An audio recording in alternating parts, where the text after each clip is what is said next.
Thank you for joining us. I'm Joy. And I'm Laura. And this is The Witches of Letters, a supernatural rewatch podcast. Buckle up as we dive into Season 4, Episode 19, Jump the Shark. Woo! This is actually a really fun episode. Yeah. I have more questions, but yeah. I feel like I'm going to be saying that all the time. I mean, Supernatural, when you first watch it, leaves you with a lot of questions, so that's very valid. Yeah. Because was it last episode where I was like, well, I know that this guy is in it again, but a different character. And now I'm like, I know that this guy's in it for more than one episode, but he died. So what? What the hell? Yeah. So. Yeah. It does get Supernatural is very confusing, continuity wise, especially when you haven't seen the next episodes. You just go, wait, what? Like, I've seen the next episodes, and I totally forgot that Adam is dead and was actually never Adam in this entire episode. In my head, it's like they meet him, they know him. No, he was a ghoul. Like, they never met him. He was already dead. Yeah. I'm like, he wasn't just dead. He was like fish filleted dead. Yeah. But then I'm like, well, people die all the time on this show and then come back to life. So I don't know. Exactly. I don't know what's going to happen. Maybe he'll just, I don't know. You can't take death seriously in Supernatural. Maybe they do a demon deal. They like doing that. And then I swear they brought back every character except for like one fan favorite that people really wanted them to bring back, and they never did, and we're all outraged about it, but you're not there yet. She's a woman, because of course she is. Oh, that explains it then. Yeah, wait till I get to that right now. Just wait. She's like my favorite character. There will be words. So the other day I was talking to one of our friends who is also a listener. Her name is Nadine. She's fabulous. Mm-hmm. And it turns out that there's an account that did a Kiss, Marry, Kill, but for supernatural characters. And she made me play it, and we had so much fun. And then as we were playing it, I realized that was going to be my whole preamble. And I'm going to make you play the game with me as well. So I'm going to tell you what Nadine and I said. Yeah. I'm going to tell you what Nadine and I said because it's hilarious. And then we're going to get your take on it. So it's going to be you and me and Nadine. So the account is called Supernatural_edits56. So I will add a link to their page in case you guys want to go and play this with your friends. If you want to tag your friends, if you want to check them out, give them a follow. Because I feel like it's only right we give them a shout out if we're going to use their idea on the podcast. And it's always nice to find other Supernatural fans and befriend them. So this is going to be so much fun. So she messaged me and she was like, I played this with my best friend and it was so much fun. But it wasn't as easy as I thought. And I was like, oh, that's really hard, because I had a quick look at it and I was like, yeah, that's really difficult. That's going to be really hard to play Kiss, Marry, Kill with. And she was like, I know. What were your results? And I was like, oh, I didn't actually do it all yet, but let me go and play the game. So the first one, you have Dean, Cass, and Sam. And I was like, kiss Sam, marry Dean, kill Cass. Because I was like, obviously I'm marrying Dean. So then I had to figure out who I was going to kiss and who I was going to kill. And it was actually really, really difficult. But I was like, kiss Sam, marry Dean, kill Cass, which is unfortunate. R.I.P. Cass. I didn't want to do it, but I had no choice. Then the next one is Rowena, Crowley, and Bobby. And I was like, kiss Bobby. And then I wrote on the cheek, he is my TV dad. And then kill Crowley, marry Rowena. Now, Laura doesn't know who these characters are yet. So for some of them, she's not going to know. But you guys do know. I'm obsessed with Rowena. I would marry Rowena in a heartbeat. So I was very on board with this. Then the next one, we have Lisa, Joe, and Bella. And I was like, right, okay. Kill Lisa, controversial. Kiss Joe, controversial. Marry Bella, highly controversial. Imagine you two as a married couple. That'd be hilarious. Oh, we would be so much trouble. Like that would cause all kinds of drama. We would be so rich and so pretty though. Okay, so then the next one, there again are two characters that Laura hasn't met, but she's seen pictures of Mark, so she knows what Lucifer looks like. Oh yeah, because I posted that meme. To meet him.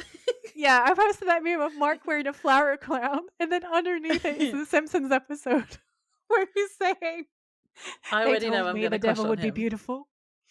Oh yeah, 100%. He's gorgeous, and he plays the devil to a T. He's incredible. He's so sassy and fun. Um, so we have him, the trickster, and Jack, which is a character that Laura has not met yet. And I wrote, kill Jack, easy decision. Controversial, but easy decision for me. Kiss the trickster and marry Lucifer. Okay, now this is super controversial, but the thing is, I could see myself kissing the trickster, but I can't see myself being married to him. That would be too much Yeah. for me. Lucifer is hot and deeply problematic and highly evil, but I can see that marriage working, weirdly. It's toxic, but it feels like more real to me than marrying Jack, who is a child compared to me, let's be real. That wouldn't work out. Um, the trickster is just his energy and my energy, it would be an absolute disaster. So yeah, it has to be Lucy. Okay, it has to be. And also he's very pretty, and I'm not sorry. So then we have Jess, Eileen, who Laura hasn't met yet, and Ruby. So I said, kiss Jess, kill Eileen, marry Ruby. Because we all know how much I love Ruby. And Ruby's hella hot. That was my decision making. Like, I know that Eileen is a fan favorite, and there are going to be some people who want to come for my neck, but it's just, I am who I am, okay? Jess is gorgeous and so sweet and so perfect. And I feel like most people would be like, you have to marry Jess, but she's too perfect. You know what I'm saying? She's too perfect. It doesn't. Whereas I feel like there'd be a lot more chemistry between me and Ruby, and also a lot more trouble, and that sounds like fun to me. Then the last one, you have Charlie, who again Laura hasn't met yet. Meg, who Laura does know, but who is not. It is a later iteration that she hasn't met yet that is up for a vote. So sorry for that. That's a tiny spoiler.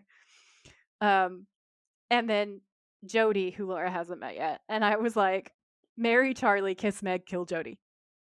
Because Meg is hot. Charlie is everything. She is my favorite. I worship her. And Jody is like a mom. And so I couldn't do anything else with her. R.I.P. Jody.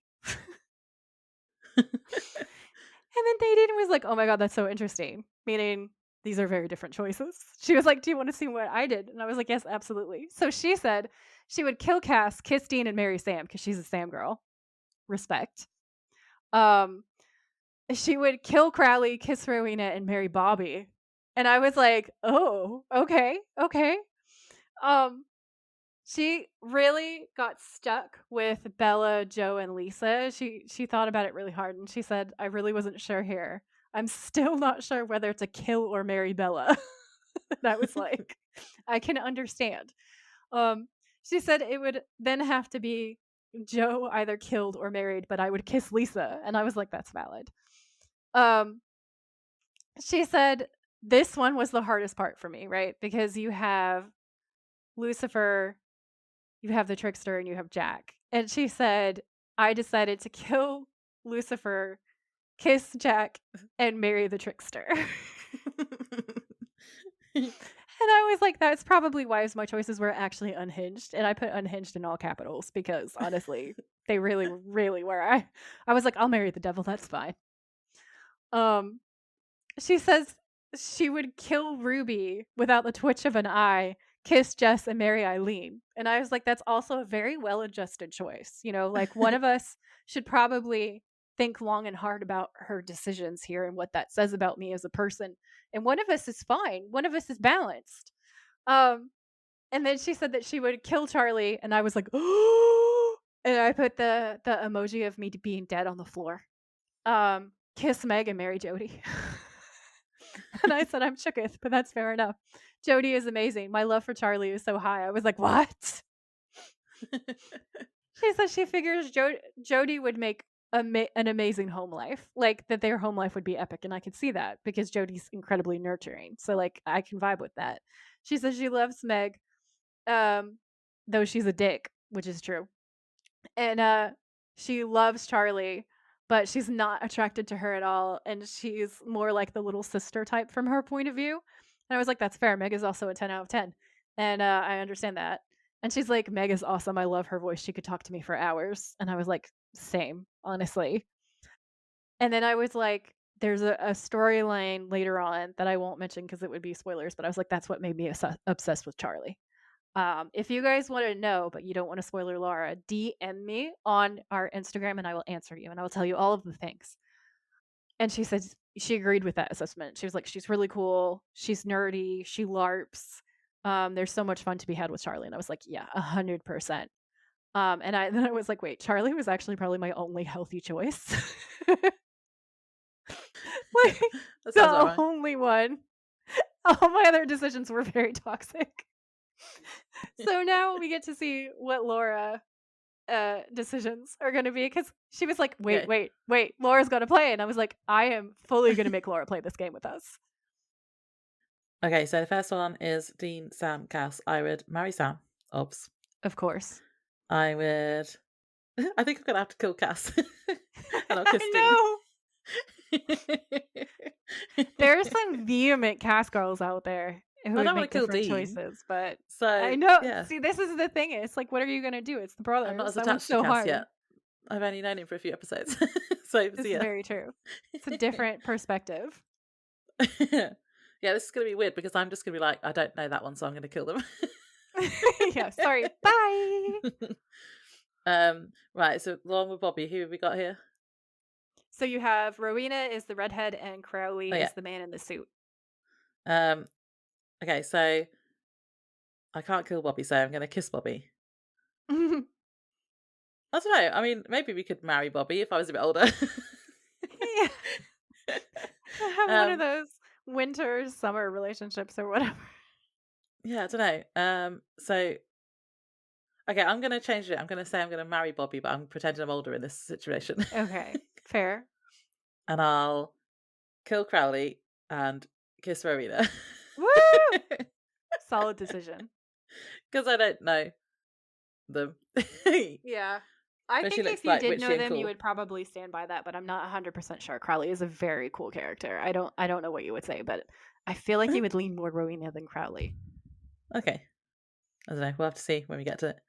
Yeah.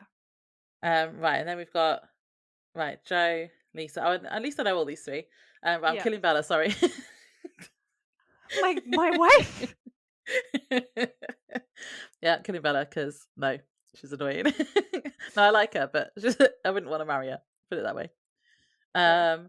I guess I would marry Lisa because she's already like a mum in the suburbs. She's marriage material. This is my you went for this the is my trad thought wife. process, and then I'll kiss Joe.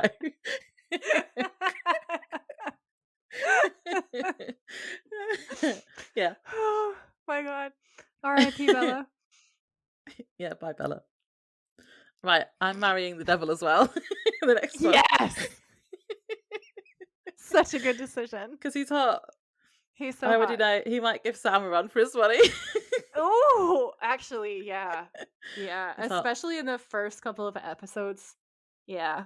So yeah, so I'm marrying him. And I think I'm gonna have to kill the trickster. So you're Just because kissing he Jack. would annoy me. What's really wild is Jack, the actor who plays Jack, and Misha look so alike Yeah, they that do. there are jokes that he's his secret child, because when Misha's younger, if you look at photos of him side by side with Alex Calvert, they look Yeah. identical. They do look alike. They look so alike. And Cass is hot, so I can see why you're like, I would kiss him. Yeah. Totally get it. And then we just got loads of girls now. Right, Jess. I think I'd marry Jess. Again, I marriage don't know material. who's the other one that's not Ruby. I don't know who that is. Okay, that's Eileen. Okay, I don't know who she is, so sorry, Eileen, but I'm gonna kill you. Sorry. I think I killed her too. I feel so bad about it. She's such a nice character, and I was just like, death to you. So I'll marry Jess and kiss Ruby. It makes sense. That's, again, a much healthier choice than mine. I was like, I'm marrying the devil, the demon, and all the problematic characters. Well. We're both marrying him. Yeah. We'll have to play this again when I actually know who they are. Right, and then the last 100%. I just going on what they look like in these photos that you've sent me. Yep, just looks, purely looks. Oh well, if the top one is Meg, then I'll kill Meg because I don't like Meg. That is my Um, guess. and then I'll marry Charlie, The redhead, and then kiss whoever the other one is. Jody. Yeah. Yeah, Those are all very good decisions. I'm not going to lie to you. Those are good decisions. I understand them. that's I my order can't wait based on until not you've knowing half of the people. yeah. when you when you've seen the episodes, I think that we have to remember this. We have to go back to it and play it again. Okay. So much fun. Thank you so much, Nadine. That was so much fun. Yeah, That was a thanks. great idea. That was fun. Oh, my little preamble I just had that. So I've been when I watch the episode, I watch it on the DVDs first, obviously, because I bought all those DVDs when we had a hissy Yeah. fit with Amazon. Yeah. Amazon was like, we're pulling the plug. And we're like, And they were son like, of a bitch. we're We not had to go and putting buy all the DVDs. music on. So we're like, right, I'm going to go and buy the DVDs. Yeah. Yeah. So I watch it on the DVD first, but then it's really annoying to write my notes while I'm watching the DVD because it's just easier to pause and stop and stuff on Amazon. So I Yeah. always watch it the second time on Amazon. And I just wanted to point out that whenever I do watch it on Amazon, it's always trending. Like the show is always trending. Yeah. And it's like it I've ended been 5 years so ago. That's pretty excited. impressive. Yeah, it's so cool. So yeah, I just wanted to point that out because I thought that was cool. Our fandom is epic and we have Yeah. great taste. Yeah. And then the only other thing I wanted to bring up before we start was the name of the title, because I'm like, what? So is this a reference? Are the writers calling themselves out saying that the show's gone on for too long? I mean, that's the only thing that I can think of. Because I was like, I don't understand what this was, and I know at the end of last episode, I think you'd said something about jump the shark, as if I knew what the phrase meant, and I didn't. And now I realised I was like, Uh, it's actually a thing. So, yeah. because when I was looking on the IMDb, I found this that explained it. It said the expression "jump the shark" is a Mhm. term commonly used to describe the point in which a TV show has clearly passed its peak, often by adding characters or having bizarre plot points. The term originated from a Happy Days episode, in which Arthur, let's say the Fonz, performs a stunt in Yeah. which he literally jumps over a shark while water skiing. And when Yeah. Sam and Dean enter the diner, there's a poster for Fonzarelli Water Skiing Championship on the wall. So it's like, I did you not can, see that. That's amazing. I didn't see it either, but that's really cool. But I so knew that's where the phrase comes from. But I didn't know what it meant until I read that. I knew about the phrase because you have to learn it in film school. Yeah. Because it's like an editorial film critic phrase that gets thrown around a lot. So we had to learn it, and so they showed us the episode, and I was like, "Wow, that makes sense. That tracks." So What, I the Happy knew what Days it. episode? Yeah, the Happy Days episode. I knew what it Yeah. meant, and I knew where it came from. But I, I assumed that it was banter about all the like wacky hijinks episodes, and the Yeah. way that they kind of switched up characters and then changed things around. Because obviously it went on from here for a long time. Now they originally thought when they were writing this that it was going to be ending the next season because it was supposed to initially end in season 5. So I think that this was like in-house banter. And the thing that I love about the Supernatural writers, though I sometimes give them flack for hurting my feelings, is that they're willing to make fun of everyone. They make fun of us, the fandom. They make fun of themselves. They make fun of the characters. Like it's all around banter, and I really appreciate that. I never noticed the poster though. That's an amazing detail. I'm so glad that you put that in our fun facts because wow, that's cool. Yeah, that's cool. Yeah, I didn't know the phrase until then, and it made when I read it, I was like, that's why Joy was like talking about it like it's a thing. Yeah. So yeah, I so guess sorry it for not is a understanding what you were weird talking about. niche phrase. Now we're all on the same page. Now everybody knows because they listened to the podcast and now they know if they didn't know before. Education. Should I do the synopsis, Joy? Yes, please, Laura. Synopsize me, my good woman. So this is season 4, episode 19, Jump the Shark. The original air date for this episode was April 23rd, 2009.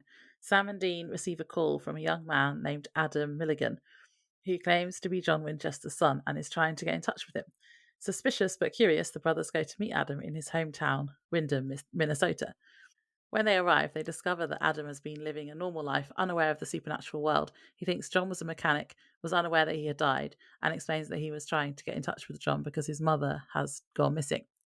Sam and Dean quickly suspect a monster is involved and begin to investigate alongside Adam while navigating the confusion and jealousy that comes from learning about their half brother that they knew nothing about. However, things take a dark turn when it's revealed that Adam and his mother have already been killed, and what the brothers are dealing with are ghouls, creatures that usually feed on dead bodies but have now formed a taste for human flesh and have taken on Adam and his mother's forms. Uh Uh-oh! oh.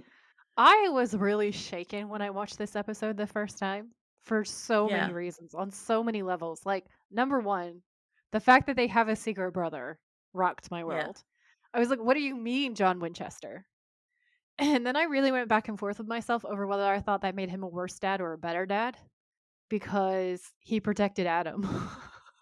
but yeah, then but then he also didn't protect Adam because Adam didn't know anything and then got murdered by the enemies that yeah, John created by being a hunter. So it's like you can see the intention was pure.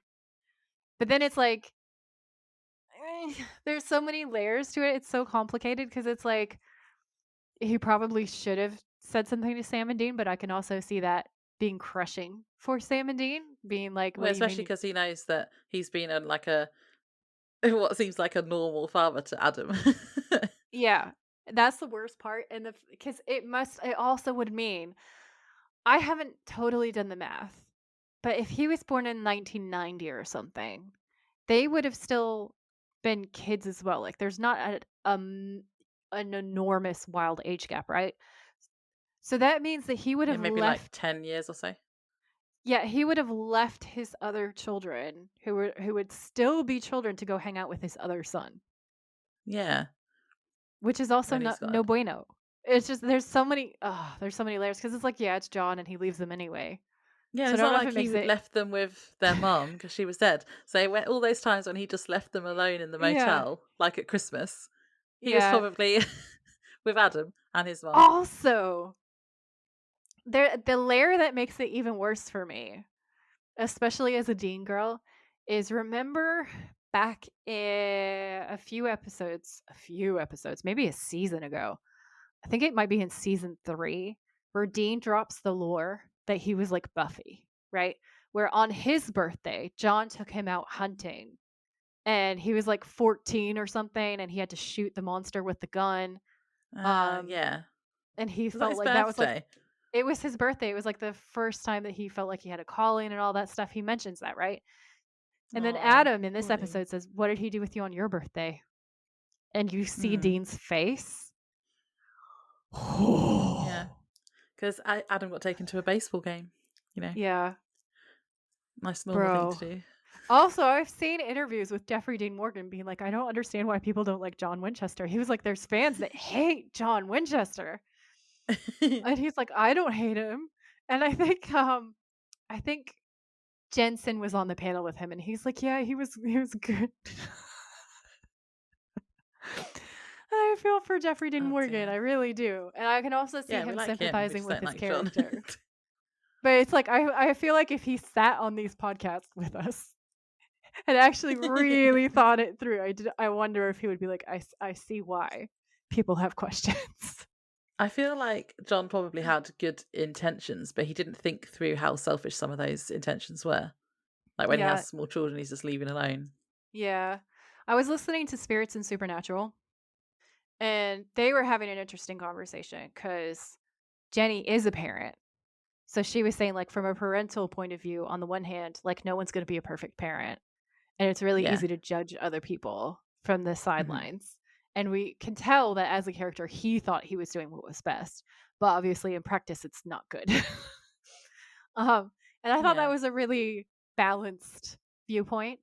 Uh, so I don't know. It made me think because I was thinking about what she'd said, and then I was thinking about that interview with Jeffrey Dean Morgan talking about John and like the things that he liked about John and being like, "Whoa, whoa, don't come for John, everybody." Um, I can see it, but also the more that I watch the show, the more years that pass, the more that I'm like, "No, John. No. Bad. To your corner." Yeah. Yeah, definitely. Especially with this episode, though. This is the ultimate, like, John Winchester, what did you do? Yeah, it's Dean's face in places. You're like, oh, Mm, Dean. mm, my heart, man. His face when he's like, "What did Dad do with you on your birthday?" And Dean's face is, like, absolutely crushed. Nothing. Made me Yeah. fight a monster. Yeah, abandoned me a bunch of times probably. Nearly had me killed. Yeah. 'Cause we Yeah, know he standard. doesn't show up on special occasions, like Christmas? No. Birthdays? Probably not. Yeah, because he's with his other family. Also, there's more to come that you haven't even seen. Now that I know about his secret family, his other secret family, like, it does kind of well, okay. He didn't find out that he had a son for several years, did he? Because I think Oh yeah, that's she true. told him when Adam was like 13 or something and she needed to get help, right? So for a while he didn't know that he had Adam. But then when he did know he had Adam and he's older and wiser, this is like the very typical thing where like you have a parent and they're super fucking horrible to the older kid, a bit better with the middle kid, and then the best parent that they could be with their youngest child because they've learned all these lessons on the other kids, which I saw in my family. The way my parents were so much nicer to my sister than they were to me. The way that she got away with things that I would have been flayed for is wild. Yeah. So, like, that part of it feels realistic. Like, the progression of him being a better dad and then a better dad and then a better dad. It's just, like, super unfortunate for Dean in Yeah. particular. Dean is My crushed. brother my brother definitely gets away with stuff that I Yeah. didn't or don't. And it's not Yeah. fair. It's not fair. Older 'Cause he was the siblings naughty unite. one. And I was Yeah. always the one that got in trouble at home. Yeah. It It's felt like it wild. anyway. Yeah, I understand that perception for sure. I definitely think it feels that way when you're the older sibling and you get like low key parentified. I fully did.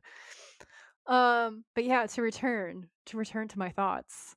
Um, Sam is so excited to not be the youngest.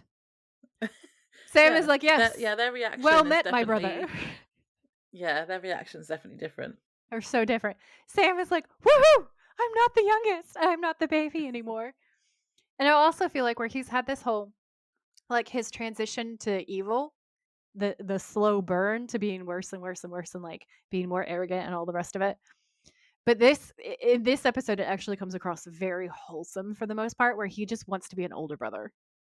It's finally his turn to be an older brother and take care of someone and be the influence and be the one that they look up to. And he thrives. He's Yeah. so happy. He accepts Adam like immediately and really wants to take care of him. Yeah. Yeah, I think I had something similar written in my notes somewhere about wanting to be the older brother. Um, I thought it was funny at the beginning with the then, because we see we see lots of like right back from the beginning, and I was like, it's so funny to look back and see how young Sam looked at the beginning. It's only a few Babies. seasons ago. Yeah, I know. It's not that many years in between. Like Jared Jared is like grew. massive now. Yeah. It's like watching freaking He-Man when he's like Yeah. when he's small and then he's like by the power of Grayskull. Jared really by the power of Grayskull himself. Yeah. Um He's that was definitely one hell of a growth spurt. yeah, I was like, oh, he's huge now. Like he's like proper bulked up, and before he was just well, it was like he was Yeah. still Gilmore Girls Jared, wasn't he? Yeah. Yeah, literally. And then Jensen just goes from he's always pretty. He's still pretty Yeah, I now. swear he just looks the same, just a tiny bit older. Yeah, but I feel like so my opinion on it is Jensen starts his look starts changing from like ridiculously pretty to a bit more edgy and like a bit more masculine looking as the years go on. He ages like fine wine. He looks more and more gorgeous. Um Mm, and I love the like argument that he just doesn't change because there's a photo side by side of his first shot on season 1 with his last shot in the last season and he looks almost identical to himself. yeah, he does. He just looks very similar, He's just wildly good and like looking, even you know? now. Yeah. Okay, so let's just go into the episode. So we open, we see what seems like a quiet and calm corridor in a house with a photo of family on a table. And then a woman's like pushed into it. She runs past, screaming down the corridor, shouts go away to something or someone, and locks herself in the bedroom. Whatever was chasing her is banging on the door, but all of a sudden it goes quiet. And then she pulls the dresser in front of the door and she sits down on the bed. And we see from the point of view from under the bed, and I was like, ah! Mhm. We see her feet and she's talking to herself, like saying she's okay. She's kind of calming herself down. Yeah. Um, and then she gets dragged under the bed. And as she's dragged, she pulls her bedside table with her and it falls over. And then we see there was a picture of John on it. And I just wrote, WTF? Question I mark, know, question mark, right? question mark. But this scene was actually quite scary. Like the horror part of it Yeah. um, was actually really scary. I thought it was a good When I opening. first saw it, my theory about the monster was that it was actually legit the boogeyman, because also they love to do Stephen King references. Um, Yeah. and he has some very scary boogeyman lore. So then she gets dragged by the ankles under the bed into the darkness. And then we see like later on those huge like scratch marks. I was like, oh, Mm. it's the boogeyman. It's Yeah. It was really legitimately scary. scary. Mm. Yeah. So the Impala is parked next to a lake in the middle of nowhere. Sam is leaning against the car and he's brushing his teeth. Dean is lying down inside the front of the car and he looks like he's just woken up. And then he twists around and opens the door and he falls out. Almost falls out. That was funny. Yeah, it was really funny. And it just like it drives home something that we don't really ever consciously tend to think about, I feel like, in the show, which is they're homeless. Yeah, they live in their car. They legit live in the car. They're brushing their teeth in the car, changing clothes in the car. Like they Yeah. do they do not have a home. Mm-mm. No. And then Dean tells Sam he's hungry, obs. Yeah, he's always hungry.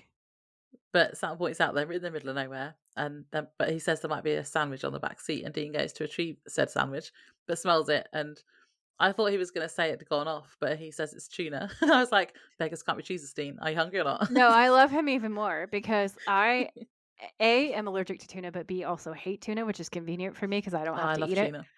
It's disgusting to me, and, like, the smell makes me wanna throw up. So when he has that reaction, he's like, "Oh god, it's tuna." I was like, "Same, and this is why we should be married." I like tuna. I like a tuna sandwich. No, thank you. You can have it all. More for you. So then John's phone, which they still have, rings, and Dean reaches into the car to get it, and he answers, and someone called Adam Milligan is asking for John, saying he knows him. And Dean tells him that John died 2 years ago. And then Adam is clearly shocked, and when Dean asks who he is, Adam says he's his son. Da-da-da. Shook. Okay, we're all shook because what the fuck do you mean? That was so wild. Yeah. Like, plot twist. Plot twist of, like, epic proportions. The biggest of all plot twists. The "where the hell did he come from" plot twist. Yeah. Okay, so the Impala parks next to Cousin Oliver's Hilltop Cafe in Windham, Minnesota. A van goes past. They get out of the car and are walking into the like cafe. And Sam says, Dean, look, best I can tell, Adam Milligan is real. And Dean, I love him, goes immediately to the trunk and starts bringing out all of the ways that you can test and kill a monster. Sam This is says he funny. was born September 29th, 1990 to Kate Milligan. Now, if anybody's done the math, tell me what the math is. How old were they? Because I feel like the first episode is set in November of 83. Am I wrong or right about that? Is it the 90s or is it 83? I'm like, the timeline does my head in.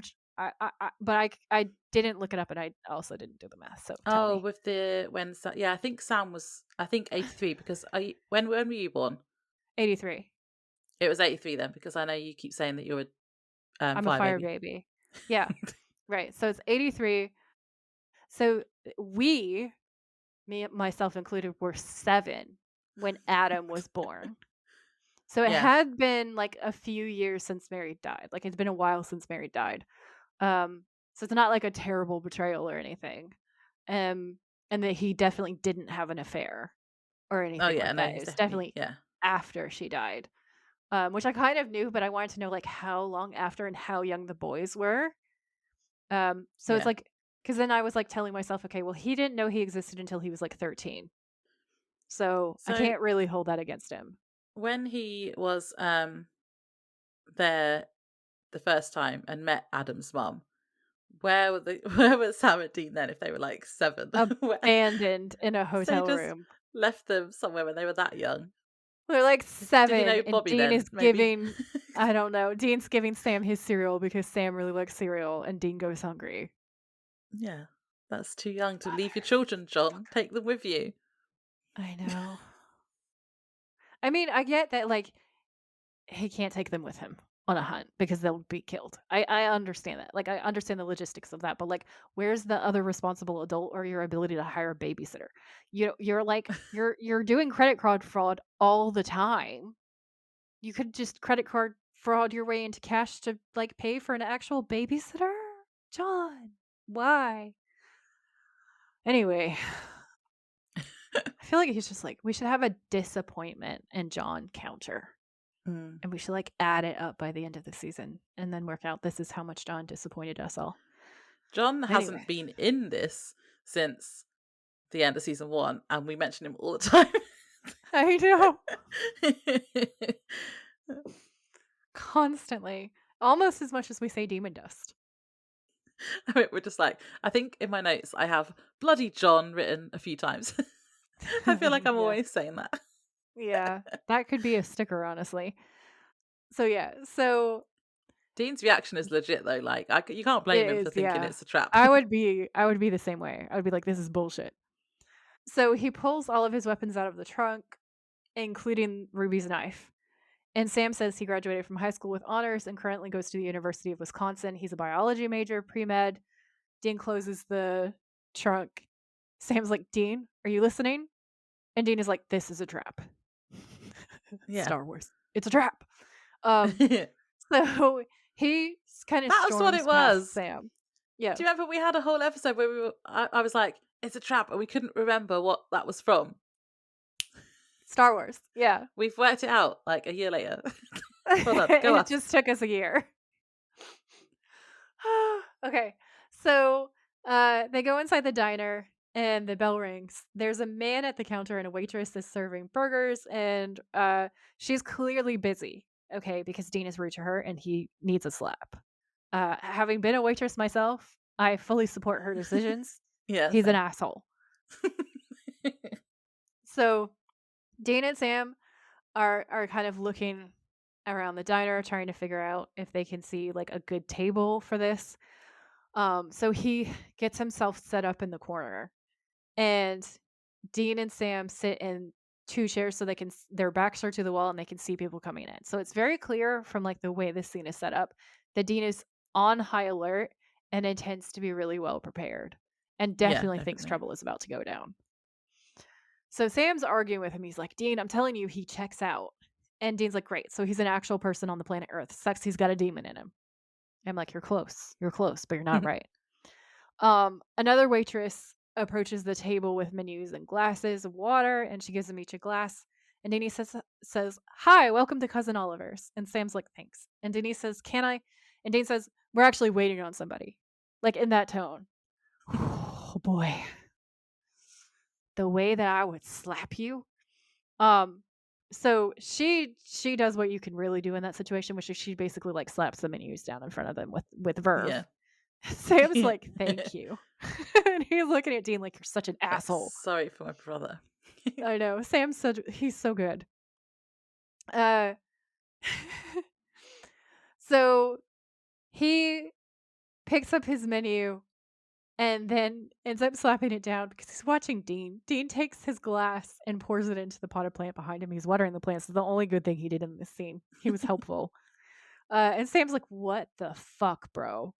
And Dean then fills it up with holy water. And he's like, Sam's like, "Holy water?" And Dean's like, "Yep." And he says, "One sip of Jesus juice, this evil bitch is going to be in a world of hurt." And Jesus juice made me laugh so hard.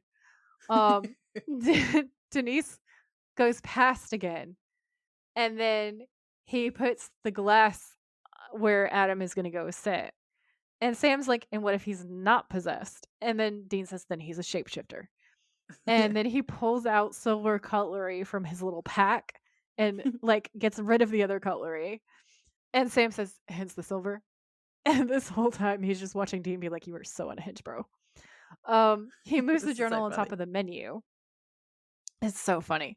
Dean says, look, either way, this thing is going to bleed. I mean, using dad as bait, that's the last mistake of its short, pitiful life.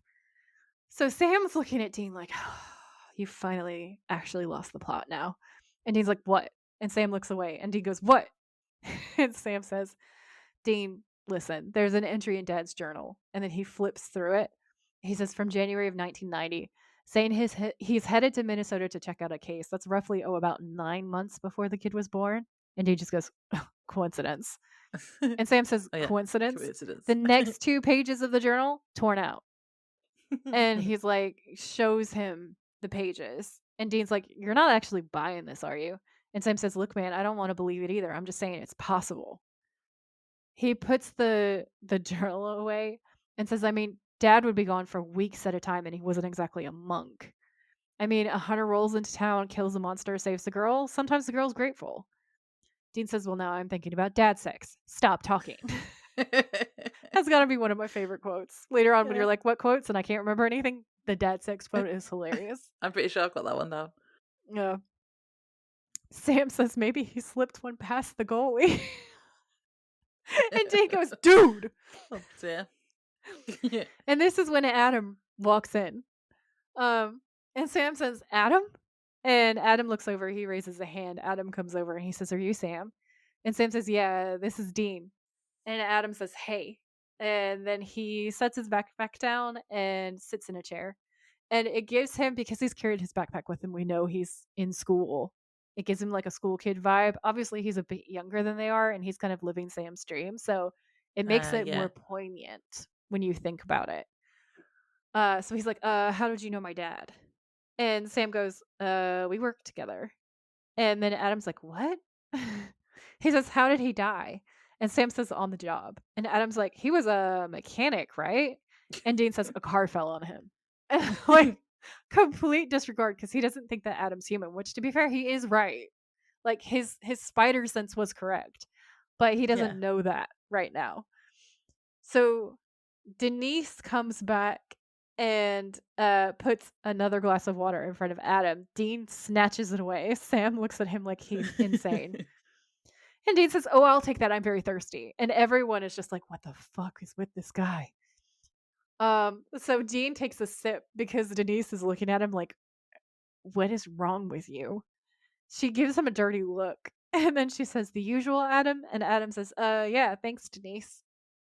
So she leaves. He drinks a glass of holy water. Sam and Dean are like waiting for something to happen, but then nothing happens.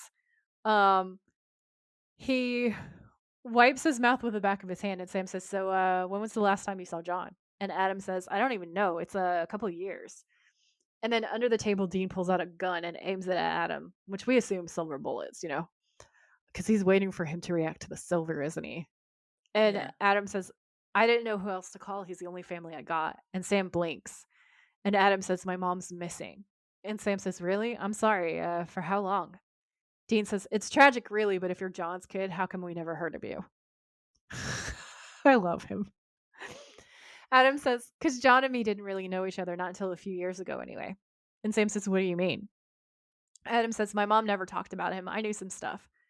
Dean says, what kind of stuff? Adam says, my mom's a nurse and dad came into the ER pretty torn up, hunting accident or something, and I knew his name.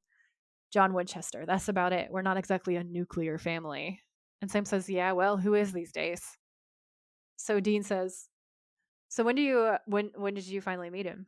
And Adam says, when I was 12. My mom had one of his old numbers, and we see Dean's hand under the table on the gun. Adam says, and after I begged her, God, 24/7, she finally called him. God, when John heard he had a son, he raced to town. I mean, he dropped everything. He drove all night. And what's really wild about that is that means that he left Sam and Dean again. Yeah, exactly. So Denise puts a plate in front of Adam of his usual. And Adam says, thank you. And she leaves. And Dean's like, well, that's heartwarming. And then he looks at his food and he realizes he's the only one eating. He's like, you mind? And Dean says, please dig in. Because he's like, yes, touch the cutlery. So he picks it up and nothing happens. And Adam says he would swing by once a year or so. And we know he's not a shapeshifter at this point, so Dean kind of glances away. Adam says, called when he could, but still. And then he takes a bite, and Dean ends up safetying the gun and putting it away. And Adam says, he taught me poker and pool and even bought my first beer when I was 15. And he showed me how to drive. Dad, he had this beautiful 67 Impala. And Dean goes, oh, this is crap. You know what? You're lying. And Adam says, no, I'm not, because the Impala was one step too far. Dean So says, mine. yeah, he's like, the Impala is my baby. He says, yeah, you are. And Adam says, I'm sorry, but who the hell are you to call me a liar? And Dean goes, we're John Winchester's sons. That's who. He says, we are his sons. And so Adam stares at Sam and Dean, and then he goes, I've got brothers. And Dean says, no, you don't have brothers. Look, man, I don't know if you're a hunter or what kind of game you're playing here. And Adam just goes, I've never been hunting in my life. He has no idea. And Dean's like, whatever, I'm out of here. Come on, Sam. So he storms out, but as he's storming out, Adam says, I can prove it. So they end up going back to the Milligan house. And Dean is holding this framed picture of Adam and John. John's wearing a baseball hat, and Sam and Dean are both like really looking at it like, what the fuck? And Dean's like, he took you to a baseball game? My poor sweet angel baby. Okay. Yeah. Yeah. This is where I wrote, Dean is jealous as John did more with Adam than he did with him. Baseball games, birthdays, bloody John. Yep. Adam says, yeah, when I turned 14, Dad was around for a few of my birthdays. Sam holds John's journal open to a page he reads from. September 29th, 2004, one word, Minnesota. Dean's like, he took you to a freaking baseball game? And Adam's like, yeah, why? What did Dad would do with you on your birthday? And Dean just goes, oh. And he frowns, and Adam looks away because like you can read that like it's not good. You don't have to know Dean or know what's going on to know what's going on with him when you see his face in that moment, because Jensen is a great actor. So Sam says, Adam, you said you called Dad because your mom was missing? And Adam says, yeah. And Sam says, how long has she been gone? And Adam says, 3 days. And Dean says, who was the last person to see her? And he says, Mr. Abernathy, our neighbor, he saw her come home Tuesday night, but she never showed up to work on Wednesday. And Dean sees another picture, and it's one of John hugging Kate, and Kate is like almost a spitting image of Mary. So we can like see where and why and how these things happened, Sam says, did you call the police? And Adam says, Mom's supervisor at the hospital did, and then I drove down there as fast as I could. And then he says, I should have been there. And Dean says, what did the cops say? And we could see them both start softening because we realize that like his mom obviously looks like Mary. They're thinking of their own mom, and they're starting to realize like that he's in the same position that they were, so they start to sympathize with him. Mm-hmm. Adam says they searched the house, they didn't find anything.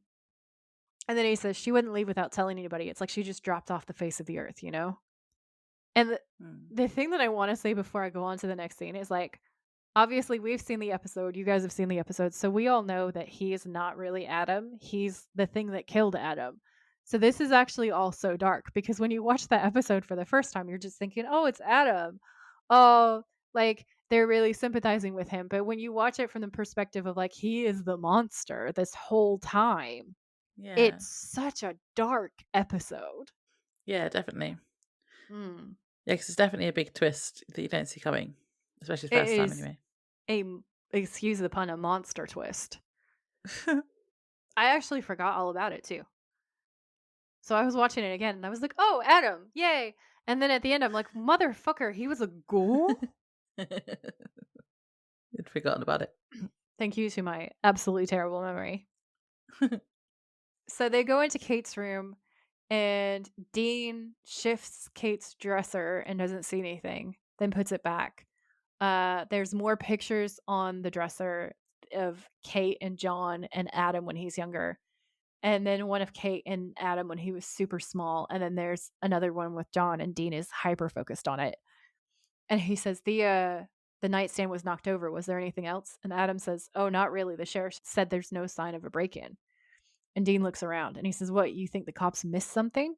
And Dean says, maybe, yeah, they don't have my eyes. And Adam goes, you're a mechanic. And Dean says, yeah, that's right. So then Adam says, Dean, what else can you tell me about Dad? And Dean says, you knew him. And Adam says, not as well as you. And Dean says, trust me, kid, you don't want to know. And then this is when Sam comes back in and he's holding these papers. And Dean says, give us a minute. So they go out onto the hallway to have an aside. And Dean says, you talk to the cops? And Sam says, yeah, like Adam said, there's no leads on his mom. And Dean goes, shocker there. I love how much he hates them. And Sam says, but I did find this. And he goes through the papers until he finds the Wyndham Gazette. And it's dated January 9th, 1990. The headline says, missing bodies found. And the subtitle says, 17 bodies recovered from abandoned shed. Oh, yeah, this is Sam, the newspaper where there's John in the picture, isn't it? yeah, John's actually in the photo. So it says, here, 1990, there were 17 grave robbers in Wyndham. And Dean says, you think that's why Dad came through here? And Sam says, I'd say so. Check it out. And this is when he shows him, he points that John is actually in the photo of the cover. And Dean says, all right, so he was hunting something, but what? And Sam says, no idea. Those were the pages he threw out of the journal. But last month, the corpse snatching started up again. 3 bodies from the local cemetery. And Dean says, so whatever he was after, he didn't kill it. It's back. And Sam says, and what? It stepped up its game to fresh meat? I mean, Kate's missing. And Sam goes to the next paper. And this one's a copy of a photo of a man in black glasses. And his name is Joe Barton. And Sam says, so this is a local bartender. And then he tells us what his name is. Dean takes the photo. And then it kind of leads into the next sort of lead. So Dean takes the photo and shows Adam, asking if his mum knew him. And Adam says he doesn't think so and why. And Dean notices scratches on the floor. And like, how did the police not notice the scratches on the floor? They're large scratches. They're terrible Yeah. at their job. So then Dean and Adam take the mattress off the bed frame and we see that there's some sort of vent under the bed. And then Sam and Dean start playing rock, paper, scissors. And Dean Oh my does god, I his love scissors, this part. as usual. So Sam Yeah. also does rock. And Dean, it just makes me laugh how he's still shocked that Sam wins every time and he always Every throws time. scissors. He literally says every time, and he has such a strop, and it's my favorite thing in the universe. That's really funny. And then, so Dean has to stick his head down the vent, and then we see there's blood in there, and he climbs in. Oh, I was so uncomfortable watching this because, like, watching him crawl in this very tight space. And then also, if Sam had happened to lose rock, paper, scissors, I don't think he'd have fit anyway. I think that's why Jensen had to do this part, because Jared was not fitting in those ducts. No, he's not going to fit in a vent. No, there's no way. Yeah, but I hate enclosed spaces like that because what I always think is if you needed to turn around, you can't turn around, so you'd have to go backwards if you needed to go back. Like, which is impossible to do at any kind of speed in those things. Yeah, and it's like when people go caving and stuff and they squeeze through places that they know they're not going to be able to go back again the other way. It's like, what if you can't? What if you get to a dead end? Anyway. Yeah, no, I have the same questions, which is why I don't go caving. No, I couldn't. No, ugh. It literally makes me feel sick. So then he gets to a turn in the vent, and one way there's another grate that goes into another room, and so Dean goes the other way, and then there's just like loads of blood and gore, and there's hair and bones. So you know, and he says, "Why didn't I pick paper?" Yeah, but see, then he does get out of the vent. So how? My question would be: did he go backwards? did he go out the other vent? Who knows? Who knows? So then we got to a motel and Dean is cleaning a shotgun and there's a knock at the door. I had a fun fact here. It says that did you see the card? There's a display card in the hotel room when Adam comes to see them, and it's advertising happy hour at the Sunny Bueno Lounge, and it features a picture of a mustached Kim Manners. I did not know that. And it says Kim was a much loved producer and director who died in January 2009 and was mentioned in memorial in the Death Takes Holiday episode. So they had another little memorial to Kim. I thought that was nice. I love that. And I did look for it on the second time. Kim is also the guy who used the real glass and the real bees. It was very committed to practical effects, which, like, I actually, as a director, very much admire him. Yeah. As a fan of Jensen and Jared, I'm just like, Did you have to? There's another bit But later in this episode where I mention about Glass and Jensen because he has to do it yeah, again, yeah. covered in glass. I think he was an amazing director, though. He was Yeah, a definitely. very talented man, and he is, I'm sure, largely responsible for huge chunks of the show that we absolutely love. So, Mm. Yeah, I think it's beautiful that they put that photo in there. That's great. yeah. So it's Adam. Adam's at the door. He asks who the hell they are. So and apparently they left Adam's house after telling him to call the cops, but that they had to bail before they showed. So now he's suspicious of them, obviously. And And he's Dean's like, "You're not," hiding his gun. but she doesn't hide very well.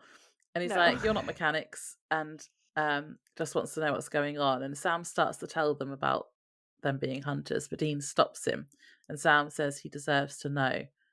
And it's all right. Sam is starting to warm to him. Hmm. That was so Yeah. British.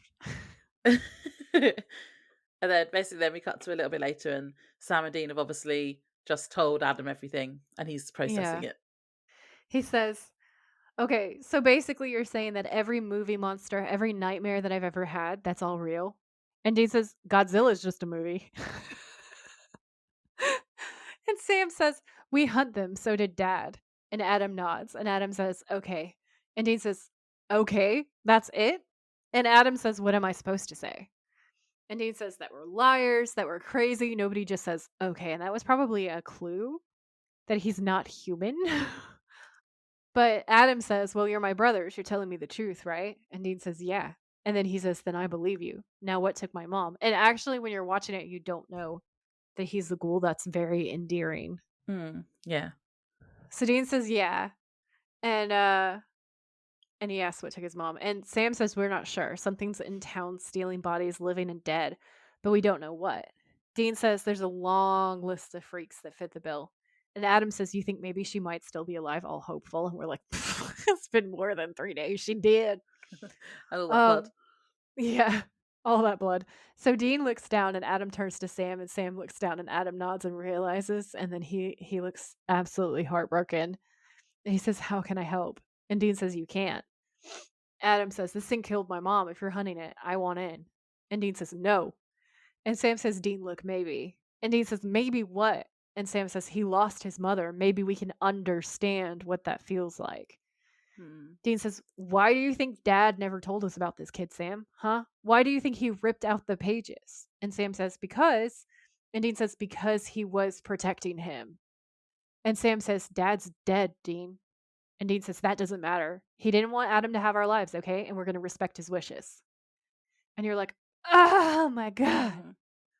Yeah, because to start with, I was like, Dean's being very, very angry here, but it's not at Adam, is it? It's at John. No, it's Like because of John. yeah, he does want to protect his brother as well. Yeah. Um, I mean, it's just what Dean does, isn't it? It's his yeah. default. He's like, oh, I've got another brother to look after. Yeah. I had a question for you here as well, Joy. What? Was this motel another fishing themed one? Because I you did know not notice. the dividing wall thing. It had, I'm sure it had fishing plates on it again, and then there was a huge mural of a lake on the wall. Honestly, I would believe that. But I don't know it, but it felt like it. For once, you were paying attention and I wasn't. I didn't really notice. I got so distracted. It I was didn't because pay Dean, attention. the whole time that this conversation was going on, Dean was stood next to it, and I was like, "Are they fishing floats again? They're just reusing the ones they had before." Reuse, recycle. So yeah, so Dean has like said that they need to respect John's wishes and whatnot, don't they? And then Hmm. he leaves, and then Sam gets a gun out and tells Adam he's gonna teach him a few things. So he's ignoring Dean's wishes straight away and his opinions. Immediately. He's Yeah. also encouraging Immediately. revenge. Yeah. And I put a little devil emoji in my notes. I love that. Because he says, I know what Dean said, and I know what it's like to want revenge, because he's a bad boy now. Yeah, he is a bad boy. Bad boy music plays in the background. Yeah.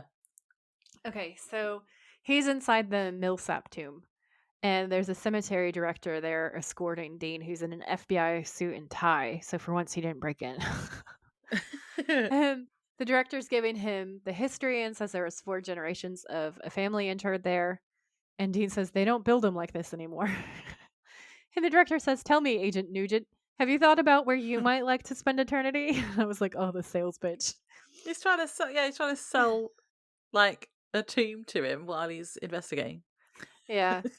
And Dean says, "All the damn time," which is obviously like a heaven hell reference. And Uh-huh. and Ted Nugent, Nugent. Um, so Dean says, "So 3 bodies went missing. Any idea who did it?" And the director says, "Hooligans, sick, deranged hooligans, What hooligans?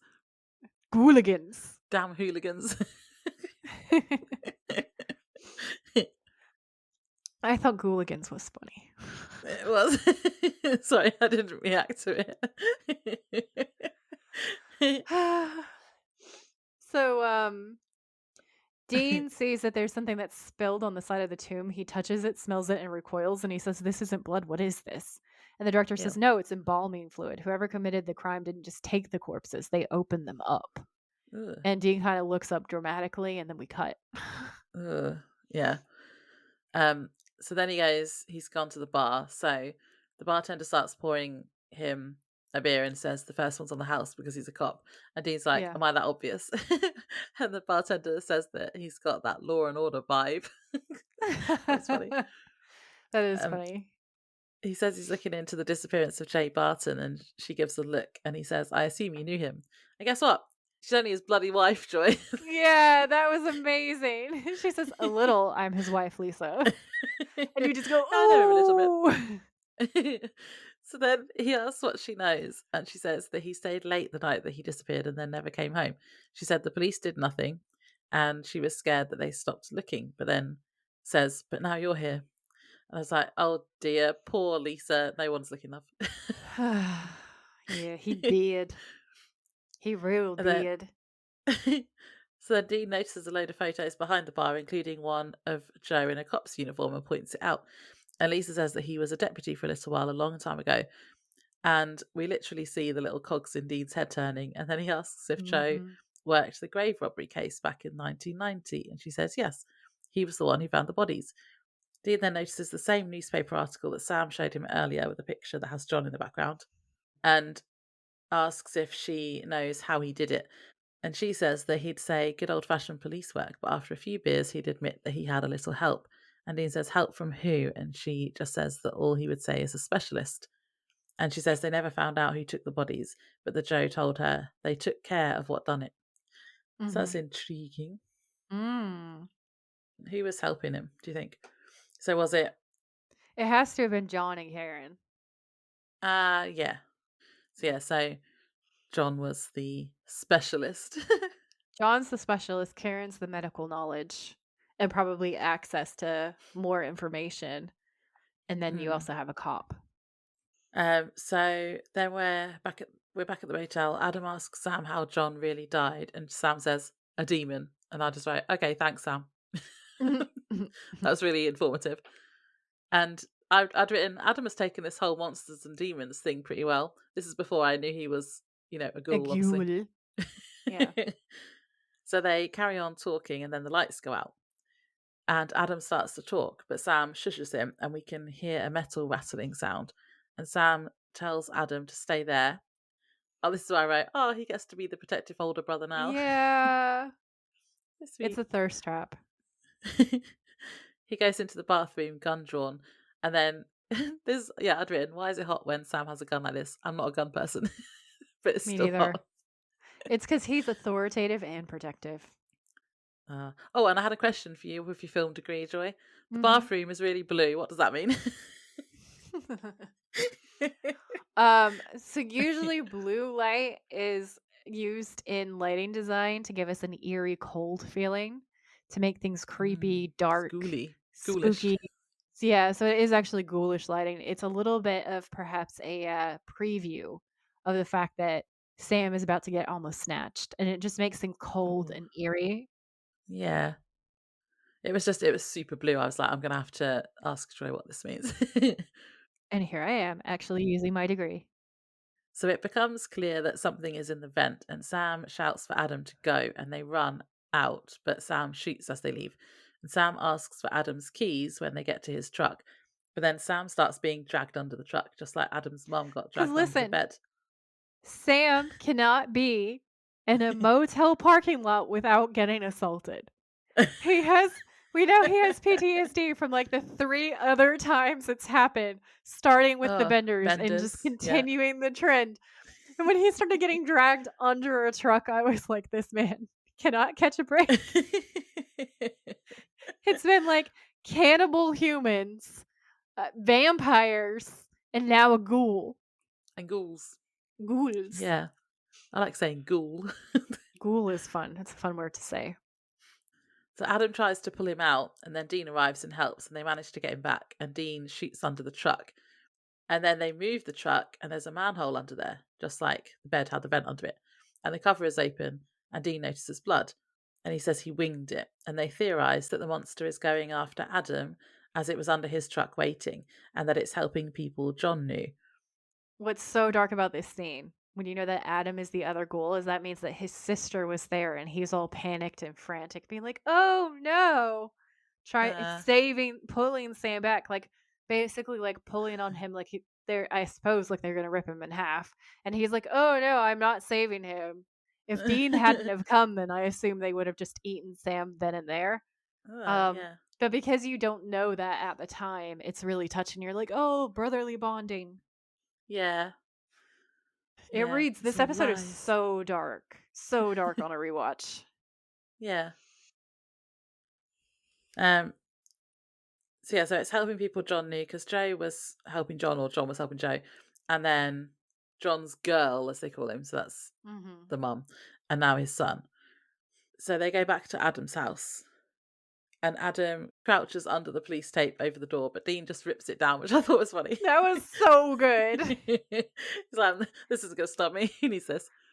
He was like, this piece of plastic. And Sam's foot is injured because he puts it up on a chair. And then Yeah. Adam goes to get some stuff because the plan, according to Dean, is to drop Adam off at Bobby's, and then Sam and Dean come back and finish what John started. And Sam thinks it's a better idea to use Adam as bait, which shocks Dean. Yeah. So Sam says he wants to train Adam to get him ready, and I wrote, "Oh, okay, Sam, are you going to feed him some blood? That will get him ready and stronger, won't it?" Amazing. And Dean points out that Adam could die, and Sam's like, "Well, we could all die." And then I had a note here to say I feel like Sam's character is a bit all over the place at the moment because he's supposed to be going dark side, and Yeah. then like this kind of scene shows that because he's thinking Yeah. darker things than Dean. Yeah. However, earlier he was the one that was more compassionate about Adam being their brother, and then yeah, I don't know. I understand what you're saying, but I kind of think that this works really well because when you get these glimpses of Sam, like who Sam really is, Yeah, it gives you hope that there's hope for Sam, and then it makes it even harder when he does shitty things because you're like, "No, my sweet baby Sam." So I think that's yeah, why. and I suppose he's kind of he is being compassionate in the sense that he's like, if we bring Adam into this and bring it, Yeah, he'll train. They'll he'll train him, and he'll be survive. able to protect himself. Yeah, Yeah. but So he's it's already still coming dead. from like a, because I think the thing that's so well written about Dark Side Sam is his motivations are still Sam based motivations, but it's Yeah, the way that he goes about his decisions and the way mm-hmm. that he cares or doesn't care about other people. Like the mm, empathy levels are lower than they were before, right? yeah, It's really, really, really interesting.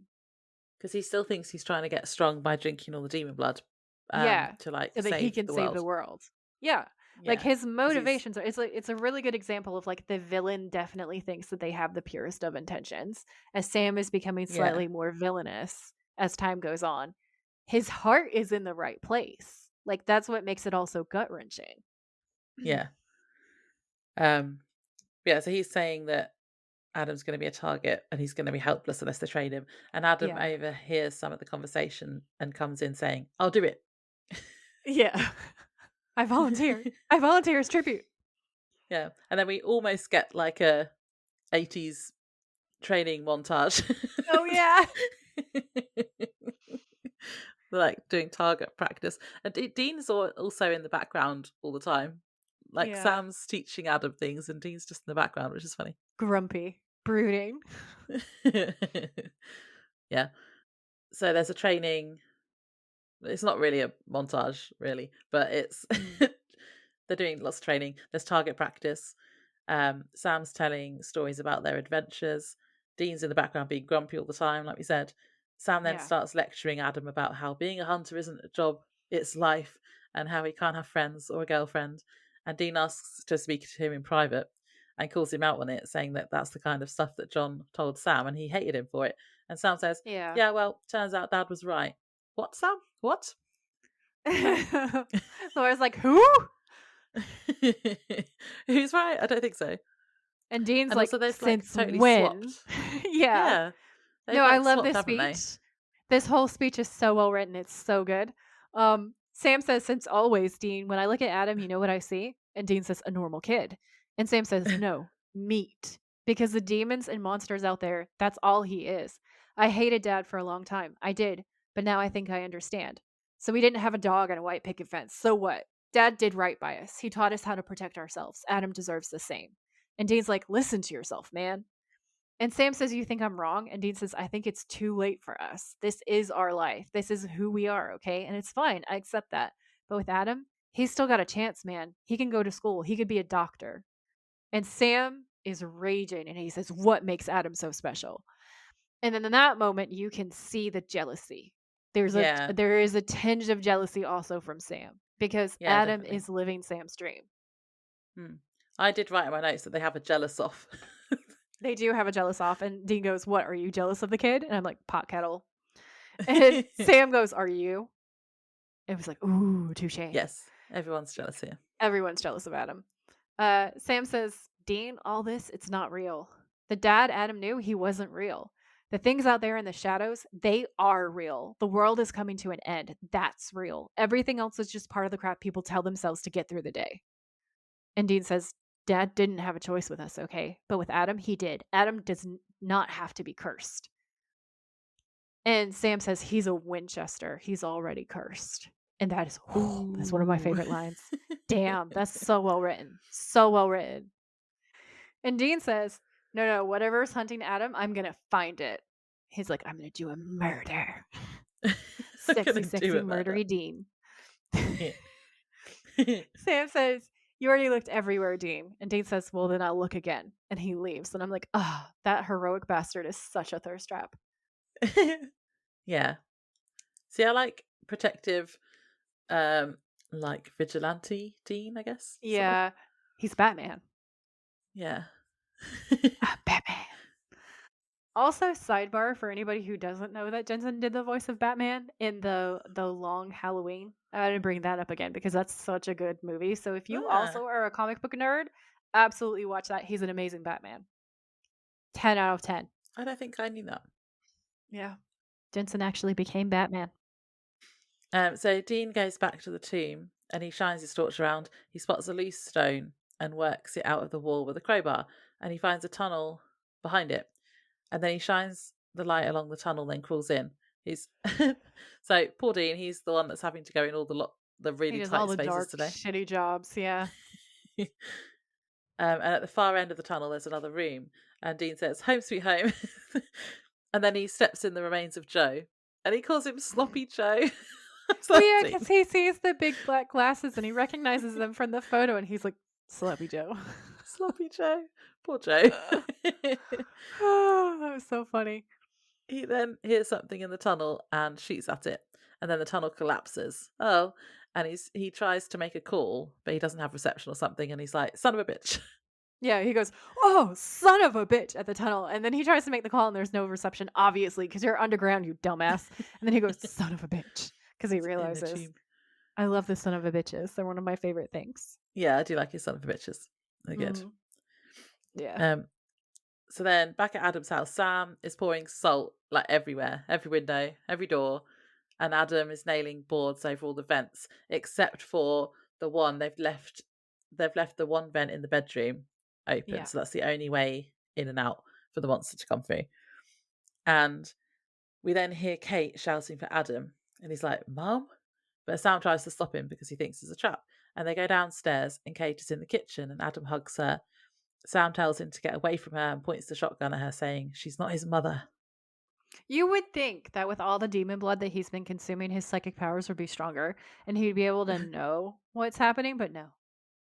Well, as we've pointed out many times before, his powers are only convenient. It's only To the when they're plot. convenient to the Yeah. plot. Yeah. Like, he hasn't been able to actually move anything with his mind for a while. Oh, yeah, that too. Where's the That's a pretty big thing. telekinesis? And if Yeah. he's been drinking all this demon blood that's supposed to be improving his powers, like, where's the telekinesis? That's a cool power. I'd love to have That's what that I'm one. saying. Where's the increase? Where's the reading the minds of me like you're a ghoul? Yeah. Nowhere, friend. Nowhere. So then we cut back to Dean trying to find a way out of the tomb, and there's lots of skeletons, which is pretty creepy. And he sees This a part coffin is that has, gross. yeah, it is. This is good gore, but it's not It very is nice. good gore. It's so good that it's disturbing. Like we give Yeah, it good gore, but it's like, ugh. It's it's too like good. when the worst dead body I feel like we've seen so far was the guy in Ghost Faces, Yeah. and this is like probably close second. Yeah. I feel like for me emotionally, I don't know why, but emotionally, Adams tops it because he was their Mm. brother. And then you just see all of his intestines and everything. Yeah, And he's so dead. Like they put the makeup on him to make it really clear that he was dead for a long time. yeah, Um, he's all discolored and it's that one is the worst one for me. yeah. So we've skipped ahead a tiny bit because they haven't found his body yet. But Sorry. no, that's right. No. We keep it in. I was just pointing it out. So yeah, there's lots of skeletons, and then inside a coffin that has blood on the outside, he finds Kate's body, and then we come back to the house. The transcript says it's Kate's body, and then dramatically, most of her. I Ugh. love the transcript. Yeah, because she's been like half eaten. Yeah. So we cut to the Milligan house, and Sam says, "Get away from him," and that's hot. That was definitely a thirst trap for Laura. I can tell you now. I don't Yeah. even have to ask her. Um, Kate says, "What's going on?" And Sam says, "You listen to me." And Adam's like, "It's really her, okay?" And I'm like, "You would say that, Adam, if that is your real name." Um, And Sam says there was too much blood. Your mother's dead. There was too much blood in the vents. And he's all frantic. And this part is genuinely really scary. Like, I haven't thought of what my scare rating is going to be yet because I'm lastminute.com this recording, but it's going to be high because of this, because it's so horrifying and so scary. And this scene where you think it's Adam and this thing that's about to get him, and he's their long lost brother that they never knew about, and they're finally bonding with him, and you're so hopeful. And Yeah. this part is terrifying. So Sam shoves Adam away from Kate, and Adam takes the shotgun. And Kate says, "Adam!" And Sam says, "Shoot it!" And Kate says, "He's crazy, honey, it's me." And Adam points the gun at Kate, and then it's Sam looking confused and terrified. And Sam says, "Look, Adam." And Kate's like, "Honey, it's me." And Sam says, Mm. "Look, that's not your mother." And Kate goes, "Baby, please." And it's super emotional, to be honest with you. And Sam says, "Shoot it. It's not human." And then Adam levels the gun at Kate, and you think, "Oh, okay, everything's going to be okay." But then he smirks super evilly and Ugh, says, "I know." And that then was he creepy. hits, it's so creepy. He hits Sam on the chin with the butt of the shotgun, and Sam just goes down. And Kate, who's not Kate, also gives this super evil, creepy smile. Like my scare rating for this episode is going to be high. It's high. It's Yeah, scary. I feel like mine's quite high. Yeah, they just Yeah. smile at each other, and it's super creepy. Yep. And this is the part where, as Laura pointed out, we realize that Adam's dead and this is a ghoul because we cut to the tomb at night. Dean opens the other coffin and it has the remains of Adam Milligan. And Yeah. Dean actually is horrified, but also so disgusted. Now, when Dean is Mm. disgusted and we, the gore hounds, are also horribly disgusted, it's scary. Okay. Yeah, Um, definitely. he can't handle it and we can't handle it either. Okay. No one's handling anything. Um, Yeah. so then Dean, we see the moment on his face when he realizes that Sam is alone with the monsters. Mm. And he looks around and he knows he has to get out now. So he sees a stained glass window above him. And interestingly, I think it's supposed to be depicting like the Archangel Michael, but I'm not 100% on that. But it looks like it might be him because of the blue robes. Okay. And then what he does next to get out of it, we're not there yet, but it is a thirst trap. That's my thirst trap of the episode, just saying. So, we cut back to the kitchen, and Kate is kind of singing to herself, humming, and Yeah, it's Sam's tied to a creepy. table unconscious. It's so fucking scary, bro. Is humming ever not creepy? Um, I think sometimes it's not creepy, but when you use it right in horror, oh my god, there is nothing scary. It's so eerie Yeah. and weird. And she does a great job of making it creepy and eerie. Like the actors in this episode, 10 out of 10. So Sam starts waking up and he realizes that his wrists and ankles are tied with duct tape. And his waist is also like, so he is hella tied up. They were taking no chances. Um, Kate is cleaning her fingernails with the point of a knife in a super creepy, gross way. And Sam is like, Silver, no wonder none of the tests worked. You're not shapeshifters, you're ghouls. And Kate says, I find that term racist. And she sniffs Sam from hand to neck and nibbles on his ear. And she says, Blech. fresh meat, so much better than what we're used to. No, It is, it makes me bleh. so uncomfortable. I was so disgusted. I accidentally just licked my Same. microphone cover because I was like, face, and my tongue went out. It's even worse because it's dusty. A double ick. Oh, Ew. that went so wrong for me. So Sam says, I should have known it was the fresh kills that threw me. Ghouls don't usually go after the living, so you're just filthy scavengers, feeding off the dead, taking the form of the last corpse you choked down. And I kind of loved how they just told us everything, because that was a smooth explainer. Yeah. And then Adam chimes in, and their thoughts and their memories, like Adam, for instance. And Kate So that says, is well, like the we are what we shapeshifters then, eat. isn't it?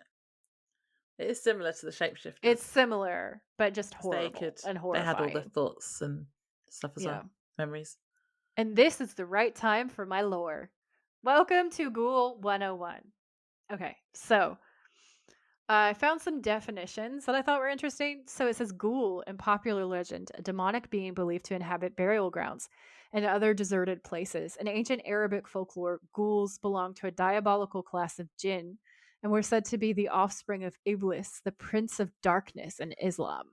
They were capable of constantly changing form, but their presence was always recognizable by their unalterable sign, which is apparently they had hoofed feet, and so, like, you could tell from the footprints, but that was the only way that you could tell.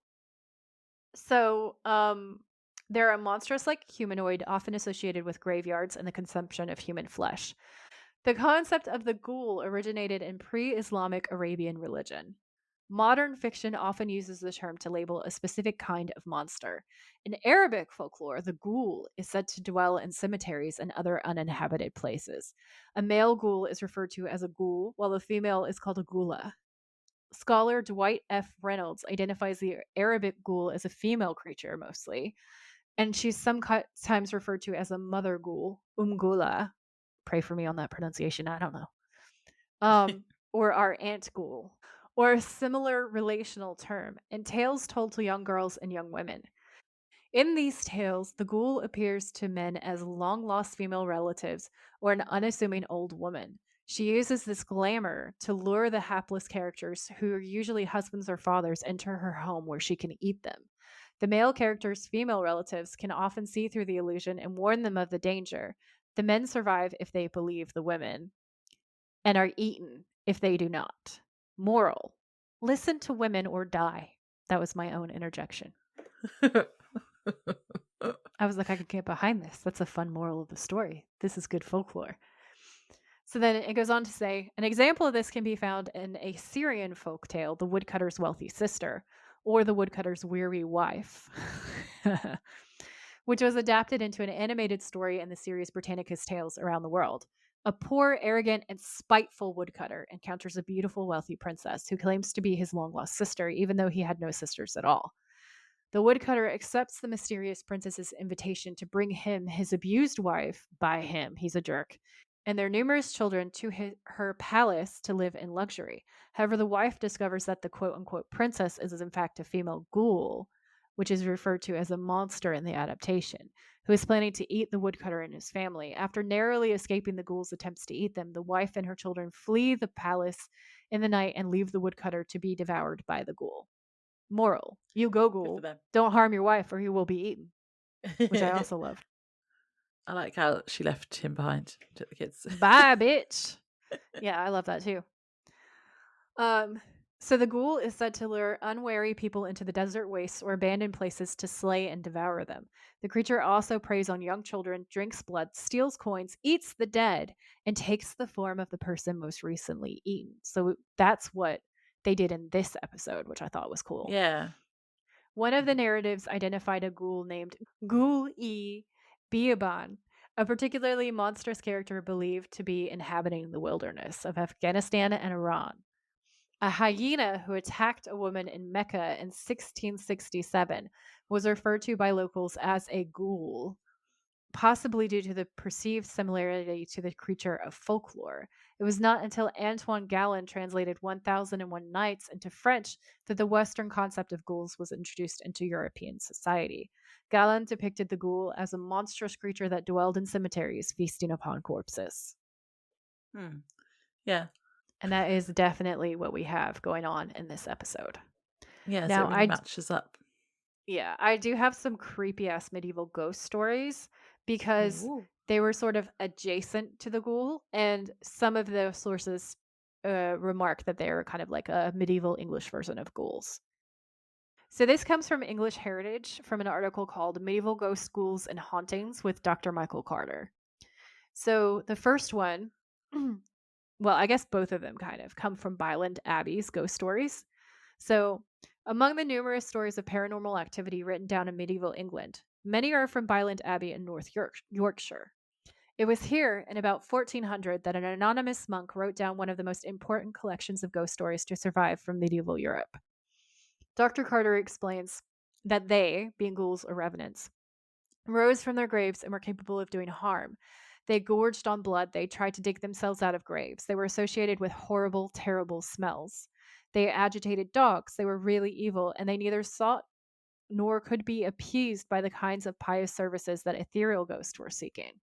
One of the chilling stories tells of a local priest called James Tankerley, who after his death is buried in the cloister walk at Byland by the entrance of the chapter house. His corpse is described as rising at night, traveling 6 miles to gouge out the eye of his former mistress or concubine. As you can probably imagine, all this leaves the monks rather troubled and scared, and the story recounts how they exhumed Tankerley's corpse and coffin and plunged it into a nearby lake, Gormire.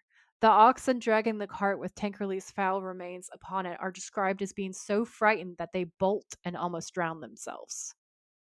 Tangible evidence of people's belief in these revenants can be found in the deserted medieval village of Warren Percy, about 25 miles away from Byland in North Yorkshire.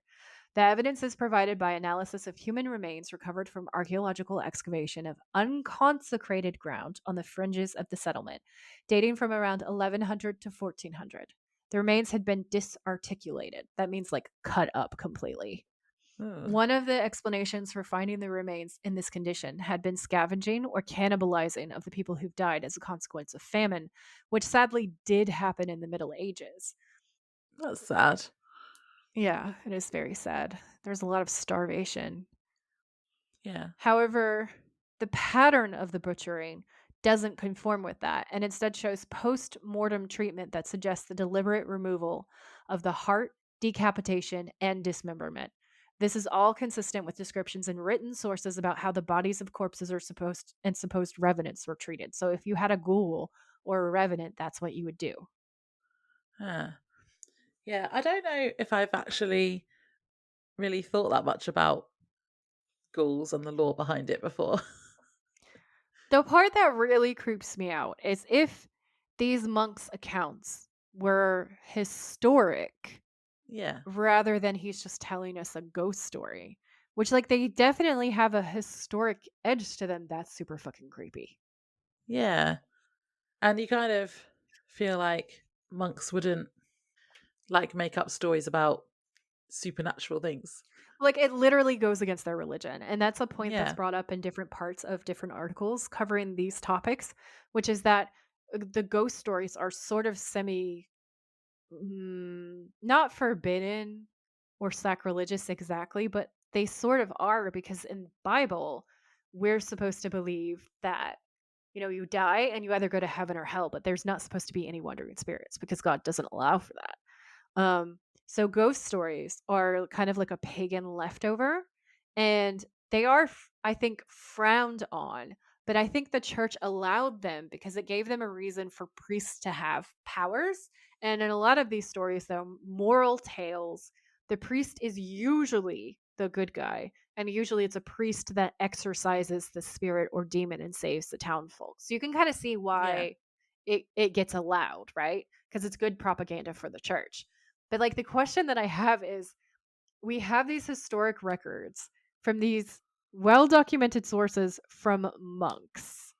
Yeah. So, sure, propaganda, but this seems a really odd piece for them to write because they're the bad guys in this story. So that makes Hmm. no sense. It's a piece of propaganda because it's a monk that's the fucking revenant. That goes against everything. So, that I found to be super creepy. Yeah, it is creepy. So they slash at Sam, and Kate starts drinking his blood. And she says that his blood tastes different. Yeah, because it's demon blood, part demon Demon blood. blood. And they Vampire. explain What did you say he was? a demon pyre. Yeah, I said demon pyre and you said demon pyre. And you said vampin. Yeah. A demon pyre. Yeah. Um, so yeah, they explain that John killed their father, and that's why they're doing this basically. And then we come back to Dean again, and he breaks a long piece of metal off one of the coffins and tries to use it to pry the door open, and it doesn't work. So he then stacks one coffin on top of another.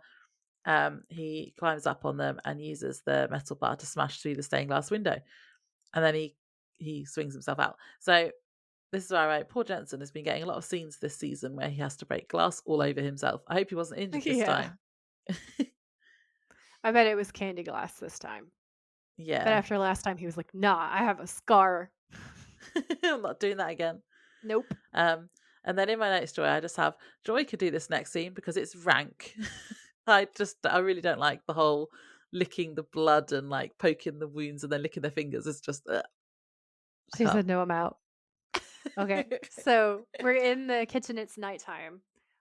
They've stabbed Sam in the side, and then Adam digs his finger into it really disgustingly and cruelly. He's like, I'm going to eat you up. And it's horrible. It's actually horrible. This episode is so scary. Then Kate says, thanks to your daddy, my brother and I grew up on our own. At least we had each other. And then Adam licks his finger and he says, like you and your brother, inseparable. Kate says, actually, it was very hard to get you on your own. Adam says, like you said, Sam, the only thing you can count on is family. Kate drinks some more blood and then licks her fingers. And now I feel like what's important to note is the way that Yep. they cut Sam.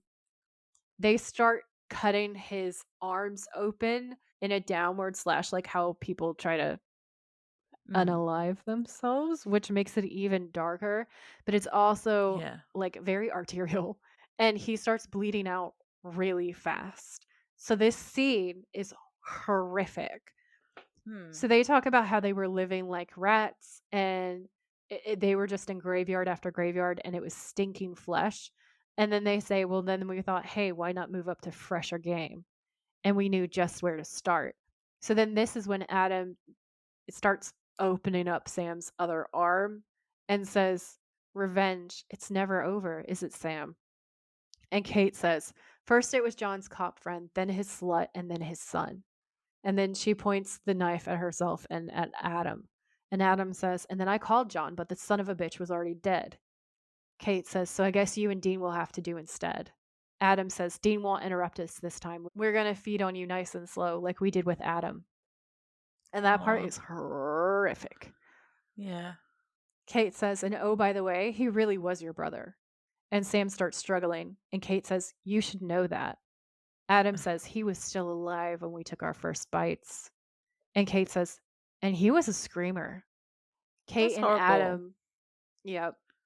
And like, because he wouldn't have known what was going on because he doesn't understand the hunters. Like the whole No, John was a hunter. it's it's the one of the most horrific scenes in the show, in my opinion. It's horrible because we saw his corpse, so we know what was done to him, and it's awful.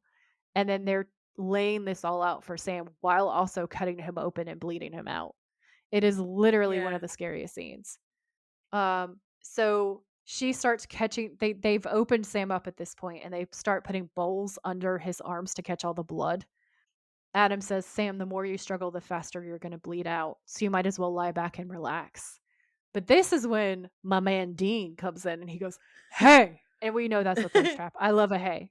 Yeah, Oh, I wrote down amazing. the hey. Hey. So he's aiming the shotgun. He fires at Adam, hits the wall, and there ends up with a hole through his shoulder. So like he hits the wall and then he hits Adam in the shoulder. Um, Sam says, Dean, they're ghouls. Dean pauses and then fires at Kate, and blood splatters the wall as her headless corpse collapses because he knows you gotta get the whole headshot then. And he says, which means headshot. So Adam That was slams cool. into Dean, breaking a glass on the way down. Dean grabs Adam and slams him down, and then takes a metal bar and tries to slam Adam's head. Adam dodges. They fight. Adam goes down and Dean beats his head in. Silence falls. Sam goes, Dean! Because he's panicking. Because through this entire scene, we have Sam in the frame, literally bleeding to death. And like, as an Yeah, audience member, you are shitting a brick. Because it does yeah. not look like he's going to be okay. And also the bit where Dean was like bashing his head in is that reminded me of that episode. It was the vampire. It was the first time we see Gordon, Where and he he's starts going going, over the edge. yeah, Yeah, yeah. It and was you're that kind so of thing scared again. because it's like, obviously you have to kill the ghoul, but is he going in so hard now instead of saving his brother's life? Like, is he just giving into the violence? That just adds to the Yeah, horror. he could also maybe have been um taking out some of his jealousy Could or be. anger with John. Or revenging his dead brother. Yeah. So, Dean cuts the ropes that are holding Sam down, grabs some towels, and helps Sam sit up and starts applying pressure to the wounds. And he says, come on, come on, come on. Hang on. All right. Here we go. Here we go. Hang on, buddy. All right. And Sam says, thank you. And Dean says, that's what family is for, right? Keep pressure on that. And it's so scary and so sad because while there's a little bit of humor in that that's what family's for, Sam does not look like he's going to be okay without a hospital visit. Like, Well, yeah, it's that's what I thought. It's like that's not gonna help. Just putting pressure on maybe he was saved by the demon blood. I don't know. Like, I don't know how it. he's still alive. Maybe Seriously. he just needs a trip to CBB. Sure, he'll be right. Maybe. A transfusion, if you will. So, we cut to the forest at night and it's afterwards. And they have Adam's body wrapped in sheets lying on a pyre because they're about to give him a hunter's funeral. Is this the first time that we've seen a hunter's funeral? Did we see that for Don? No, I they can't did it for remember. John as well, and Yeah. I feel like they've done it. I feel like they've done it for someone else as well. Oh, okay. Was it the episode where there was all the hunters were being killed? Possibly. I feel like we've seen it a couple of times. Okay. My memory is chronic illness, then the 3 concussions, and also the ADHD does not help, so I have no idea. Thank God you're here, honestly. I don't remember any of that. So Sam says, "You sure we should do this?" And Dean opens the body of lighter fluid, and Dean says, "Ghouls didn't fake those pictures. They didn't fake Dad's journal." And he says, Adam was our brother. He died like a hunter. He deserves to go out like one. Sam says, maybe we can bring him back, get a hold of Cass, call in a favor. And Dean says, no, Adam's in a better place. Stop bringing people back to life. This is not the answer every time. No. Dean lights a match and tosses it on the pyre, and Adam's body goes up in flames. Dean says, I finally get why you and Dad butted heads so much. You were practically the same person. And Sam looks over. And Dean says, I worship the guy, I dress like him, I acted like him, listened to the same music. But you're more like him than I will ever be. And I see that now. Sam looks at him pointedly and says, I'll take that as a compliment. And Dean looks at Sam, filthy, and says, you take it any way you want. And I was like, oh, shit, son. And that's the end of the episode.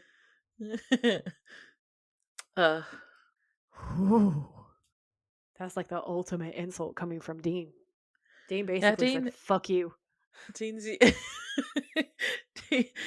spent like 2 seasons being like, oh, but our dad, I love him. And now, yeah, he's starting to see him for all the repressed he rage, is. I think, has finally come out. He's had his epiphany moment.